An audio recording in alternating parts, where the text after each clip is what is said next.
It's hard to live your dream life when your life is turned upside down and sideways and your daily routines have been disrupted.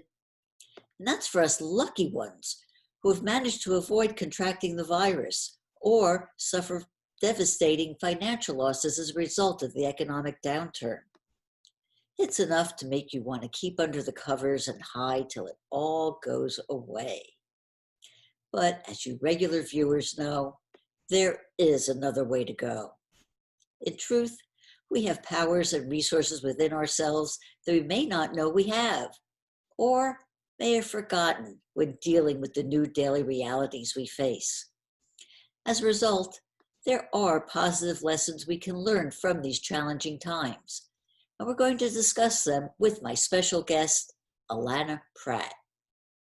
Allana is an internationally known intimacy and relationship expert and the author of 6 books, including her new one with the provocative title, Finding the One is Bold. Becoming One is Brilliant and Beautiful. Welcome to the Dream Power Show, Allana. The virus is out there and creating havoc wherever we go.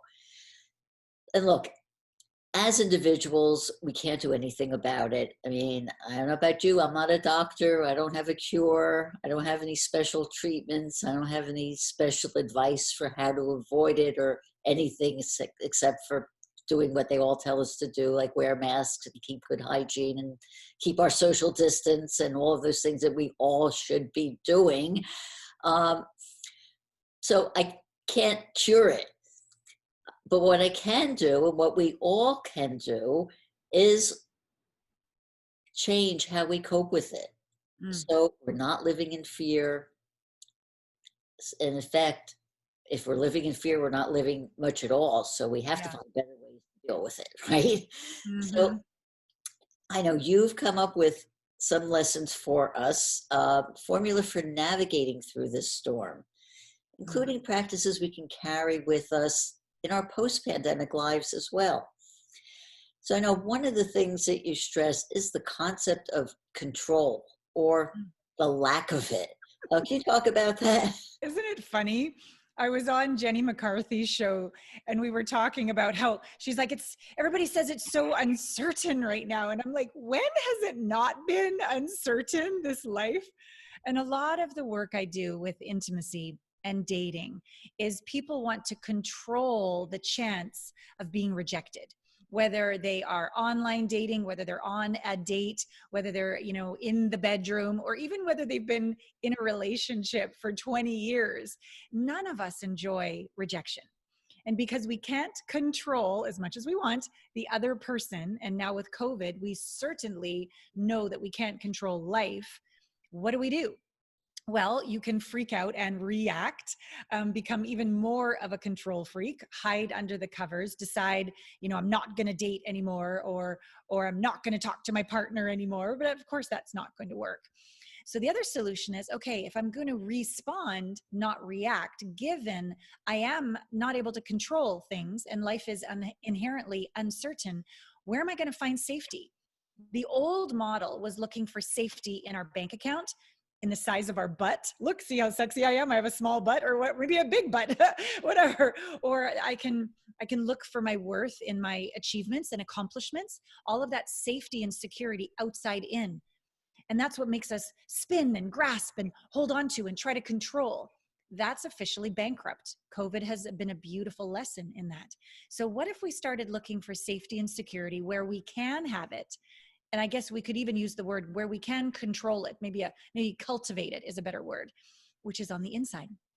And so I, as an intimacy expert, needed to learn what I teach, because I was just like most of humanity, seeking on the outside for my safety and approval. And I started to cultivate a relationship on the inside with, I call her little Allana. There's probably 15 or 20 of her on the inside. All these little parts that are afraid, ashamed, scared, sad, mad, don't know how to be with the uncertainty. And it feels like an emotion. It feels like anxiety. It feels like overwhelm. It feels like, even if depression, the hey, we got to do something about this. But if you shove it down, that potency, that anger, if you shove it down, It feels like depression. So all these emotions on the inside, I don't know about you, Debbie, but I wasn't taught growing up how to navigate intense emotions. It's just like stop crying and put a happy face on and get a move on, like squish it. And so I've learned over time how to welcome, go towards little Allana, give her a hug, validate her, acknowledge her. Hey, breathe. You have every right to feel this way. This is an uncertain time. And through visualization, through breath, through quantum science, all the processes, when we go on the inside, we can actually start to cultivate safety on the inside. I might not know what's going to happen on the outside, but I will have my own back. I may not have security in my bank account, but I have security within, with the divine, with God, with my resilience, with my intuition, with my creative capacity, with my infinite possibilities that I can tap into when I'm calm and harmonious and coherent in my heart. So that's this inner cultivation of safety and security, which allows us to keep our eyes wide open in a very uncertain world and be present.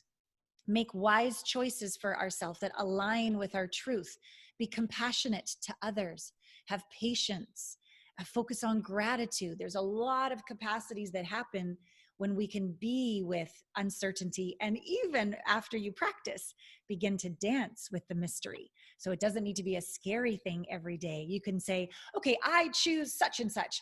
What do you think, universe? And you can begin to have this co-creative dance with the mystery. And sooner than later, the universe starts to respawn back because you're choosing to respond. It's a higher vibration than reacting. The universe then mirrors back your higher vibration of responding with serendipity, miracles. You get an email from somebody, things go more flowingly with the bank account, etc. Everything's a reflection of what's going on the inside. But doesn't it also boil down to loving yourself, loving that little you that you're getting in contact with? Well said, Deb. Of course. Like it's really easy to love our triumphant, got it together, looks so good part, right? But it's more difficult to love that scared, ashamed, afraid, mad, uncertain part. So, yes, when we go in and we do this work with little you to make them feel safe, to make that part of you feel secure, you've got to learn to unconditionally love that part, which means love without condition, which means if you're sad, I love you. If you're happy, I love you. If you're scared, I love you. If you're triumphant, I love you. Like no matter what, I love you and I got you, which doesn't mean we have to like it. It's more of a state. I like the word allowance. Like you're not going to resist that part of you. You're not going to say, change. You better change for me to love you. You're going to say, I love you as you are. I allow the way you are. I may not prefer that you're having a freak out right now. I may not prefer that you want to stay in bed and eat another bag of chips right now. I may not prefer that you just yelled at the kids. But hi, you're doing your best. I'm here. I love you. I got you. You have every right to feel this way. I acknowledge you. Compassion, empathy for self turns into love, turns into unconditional love, brings us back to center, presence, grace, where we can choose again with our highest prefrontal cortex, our highest creativity, our highest abstract thinking, and our instincts, intuition. Yeah, this is my way. This is my path. This is my truth. And then we clean up our mess. If we made a mess, we make up for the damage done if we need to apologize, and we begin again. And talking about thanking and forgiveness brings to me the point of gratitude. How can people find their way to gratitude when they're focused on what's not working in their world? Well, the first way, I like the heart math. I like when my intuition is proven with science. So I've been hanging out with the heart math wonderful people, and I've got my little inner balance so I can check my coherence level in my heart. And what science feedback is telling me is when I slow my breath down in my heart and I'm grateful for, I literally have a beating heart right now. Like, let's just start with that. Okay. So I breathe through my heart and I'm grateful for my heart. The number goes up a little bit, up in harmony, up in love. They can measure this coherence. Then I start to be grateful for things that are easy, like reconnecting with you, Debbie. I could be grateful for that. I could be grateful that there's money in the bank, there's food in the fridge, there's a roof over my head, that I have life, that my loved ones are alive. I can have have gratitude for the easy stuff first. And I notice the number goes up. And then here becomes the next level of practice. Can we be appreciative for and grateful for the challenges and still keep our heart open? And so this becomes our new muscle in the gratitude practice, because thank you for giving me this challenge. I am grateful for this challenge. I am appreciative for this challenge because I've learned, and then you fill in the blank, compassion for myself. I've learned to forgive myself. I've learned to be a little more patient with others. I've learned that life doesn't go according to plan, and it could be even better than I ever imagined if I let go of control, let go of expectations, let go of a timeline that I think is the way to do it, right? So we can start to get grateful for obstacles. We can start to get appreciative for challenges, and even for pain. We can even be grateful for the gifts of pain. It builds resilience, fortitude, grit, strength, right? So and then I measure all of this with the inner balance. And as I start, it wobbles a bit as I bring up something that is challenging. But if I keep my heart open and I focus on feeling, not thinking, feeling appreciation for, it's almost like a humility, like a humble kind of like, thank you that I fell down because I learned how to get back up. Thank you that I messed that up because I learned how to clean it up. Thank you that I had no idea what to do, but I prayed and I journaled and I meditated and I went for a walk in nature and I got an inspiration. Thank you that I pivoted my business and I didn't know what was going to happen and I had to go on blind faith, but I'm learning to trust my heart.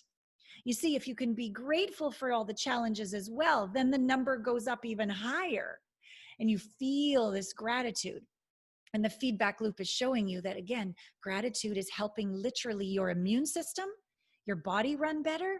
Everything is healthier inside your body as you're being measured in this gratitude and appreciation. And then here's the last piece that really made the number go higher. I'm still a kind of driven lady. I like results. I like to win. I got to admit.